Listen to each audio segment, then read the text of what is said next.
Sebab segala sesuatu adalah dari Dia dan oleh Dia dan kepada Dia, bagi Dialah kemuliaan sampai selama-lamanya. Roma 11 ayat 30. Ayat firman Tuhan ini adalah bagian dari Roma 9 sampai dengan Roma 11. Secara khusus menjelaskan tentang keselamatan Israel. Keselamatan bangsa pilihan Tuhan. Kita tahu bahwa penciptaan adalah dari Tuhan. Allah yang tak diciptakan, yang ada dengan sendirinya, itu menciptakan segala sesuatu. Itulah sebabnya dikatakan di sini dengan jelas, segala sesuatu adalah dari Dia. Penciptaan manusia adalah dari Dia. Penempatan manusia di Taman Eden dalam kehidupan yang baik, kehidupan yang mulia adalah dari Dia, dari Allah. Maka sudah sepatutnya lah manusia yang berada di Taman Eden itu memuliakan Allah. Dan segala kemuliaan adalah harusnya kepada Allah sampai selama-lamanya. Tapi peristiwa Eden menunjukkan kepada kita bahwa manusia yang diciptakan dari Allah, oleh Allah itu, tidak memberikan kemuliaan kepada Allah. Dan kita tahu kemudian bahwa manusia di Eden itu mengikuti pemikiran-pemikiran ataupun tawaran dari iblis justru untuk melawan Allah atau bukan untuk memuliakan Allah.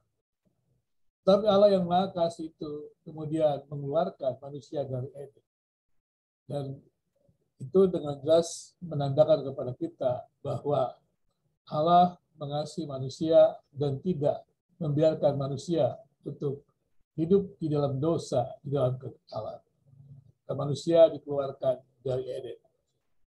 Dan kemudian manusia yang di dalam dosa, yang berada di dalam dosa atau kemudian belenggu dosa tersebut karena ujukan iblis, itu pun oleh Allah dijanjikan seorang penebus. Jadi kasih karunia Allah itu memberikan kepada manusia yang berdosa itu untuk bisa ditebus atau dibenarkan, untuk kemudian kembali memuliakan Allah. Demikianlah pada awalnya manusia terus hidup dalam dosa melawan Allah. Sampai akhirnya kita tahu peristiwa air bah. Di sana kemudian juga Allah menjanjikan keturunan Nuh, kehidupan Nuh yang harusnya mereka hidup memuliakan Tuhan. Karena Nuh bisa selamat dari air bah adalah dari Allah sendiri, dari anugerah Allah, oleh Allah. Dan sepatutnya Allah kemuliaan dinyatakan kepada Allah. Tapi kita juga melihat bahwa kehidupan keluarga Nuh juga tidak memuliakan Allah. Dan kemudian kita juga melihat kelanjutan manusia terus berkembang, manusia yang tidak menjalankan kehidupannya di dalam Allah, dalam anugerah Allah, kemudian dalam kehidupannya mempropagandakan kejahatan yang akhirnya adalah puncaknya di peristiwa Menara Babel.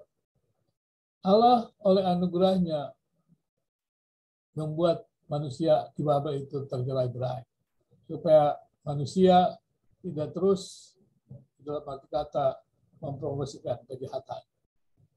Dan menariknya setelah itu adalah Allah memilih Abraham. Allah memang sudah menjanjikannya bahwa dari keturunan manusia perempuan itu akan ada seorang juru selamat. Dan kemudian lebih tepatnya lagi ditegaskan lebih jelasnya dari keturunan Abraham lah akan ada juru selamat itu. Dan di sini jelas bahwa Allah menjanjikan keselamatan itu melalui Abraham. Dalam arti kata keturunan Abraham itu yang akan mengerjakan keselamatan, yaitu Yesus di kayu salib. Berarti kemudian juga Abraham kita melihat kepada Yakub, kepada Israel, dan kemudian bangsa itulah yang dipilih oleh Allah, yaitu untuk menyatakan kemuliaan Allah. Begitu kita melihat Israel dikeluarkan dari Mesir oleh Allah, dan itu adalah dari anugerah Allah, oleh Allah, dan harusnya bangsa itu memuliakan Allah. Tapi yang terjadi adalah dalam perjalanan Musa memimpin Israel selalu saja atau kerap kali terjadi perlawanan-perlawanan bangsa itu kepada Allah. Sampai juga masuk kepada tanah Kanaan, kemudian juga ketidaktaatan Israel membuat bangsa itu mengalami banyak persoalan di dalam usaha mereka menaklukkan tanah kanan, tanah yang dijanjikan. Dan kemudian kita juga tahu bagaimana kemudian terjadi pembuangan Israel. Menariknya lagi adalah sebagaimana dijanjikan oleh Allah bahwa dari keturunan perempuan itu, Abraham itu, kemudian juga akan lahir seorang juru selamat. Dan kemudian menariknya bangsa pilihan itu, bangsa yang merupakan keturunan Abraham itu, bangsa pilihan yaitu Israel, justru menolak sang penebus, menolak Yesus. Dan kemudian kita mengatakan justru pada waktu itu Israel, dalam arti kata pada waktu itu bangsa Yahudi, itu memusuhi Kristus, memusuhi Kristus, menolak Kristus. Tentunya kita juga melihat bahwa tidak semua Israel yang menolak Kristus, tidak semua bangsa Israel yang menolak Kristus. Karena masih banyak orang-orang yang percaya juga dari Israel itu yang menolak Kristus. Tapi sebagai bangsa kita tahu bahwa bangsa Israel, bangsa Yahudi waktu itu menolak Kristus, menolak gereja. Dan gereja berkembang justru kepada bangsa-bangsa bukan Yahudi. Dan kemudian pertanyaannya adalah apakah Allah meninggalkan pemilihan, janji pemilihannya? Dikatakan dengan tegas bahwa Allah tidak pernah meninggalkan janji pilihannya. Allah tidak pernah mengingkari pilihannya. Bahkan menariknya juga dikatakan bahwa ketika digambarkan umat Tuhan itu seperti pohon zaitun, dan kemudian akar-akar itu dibangun dari para patriark ataupun bapak-bapak beriman, maka kemudian mereka yang hidup beriman seperti pada bapak-bapak beriman itu tetap terpelihara, tapi mereka yang tidak hidup menjadi Israel sejati itu kemudian ranting-rantingnya dipotong, dan kemudian untuk tetap menjaga pilihan Allah itu, di situ dikatakan ranting-ranting yang lain itu justru dicangkokkan kepada pohon zaitun itu. Itu artinya adalah bahwa Allah menganugerahkan keselamatan kepada semua orang, kepada orang Yahudi maupun orang yang bukan Yahudi. Tapi kemudian juga dikatakan bahwa kalau digambarkan bahwa umat pilihan Allah itu, umat Allah itu seperti pohon zaitun, maka ketika mereka tidak mentaati Allah ataupun mereka tidak hidup di dalam Allah, itu digambarkan seperti ranting-ranting yang dibuang tersebut. Artinya adalah keselamatan itu adalah anugerah Tuhan. Kita tidak perlu menyombongkan diri untuk anak keselamatan tersebut. Demikian juga Israel tidak perlu membanggakan diri sebagai umat pilihan Tuhan, karena itu adalah anugerah Tuhan. Dan kemudian ketika mereka sebagai bangsa menolak Yesus sebagai juru selamat, maka ketika gereja kemudian lahir di tengah-tengah orang bukan Yahudi, dan kemudian banyak orang-orang yang percaya bukan Yahudi, dan kemudian itu memberikan rasa cemburu kepada orang-orang pilihan. Maka apakah mungkin umat orang pilihan Allah ataupun bangsa Yahudi Israel itu akan kembali? Mungkin saja, karena itu adalah anugerah Allah. Bahkan Alkitab mengatakan ada sisa Israel yang akan kembali. Jadi itu pun karena anugerah Tuhan juga. Jadi artinya adalah kita harus melihat pemilihan Allah itu adalah anugerah Tuhan. Dan kita melihat drama penciptaan, pemeliharaan dunia ini sampai pada akhir dunia adalah drama tentang bagaimana Allah menyatakan kasih.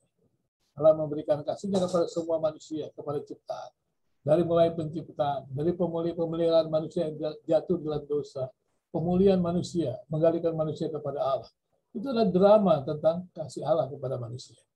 Karena itu, biarlah kita semuanya masuk di dalam kehidupan itu, drama itu, tetap hidup di dalam berencana Allah itu. Menikmati jalannya sejarah di dalam Allah itu, di dalam kebergantungan dengan Allah, dan melihatnya itu sebagai sebuah anugerah Allah yang besar.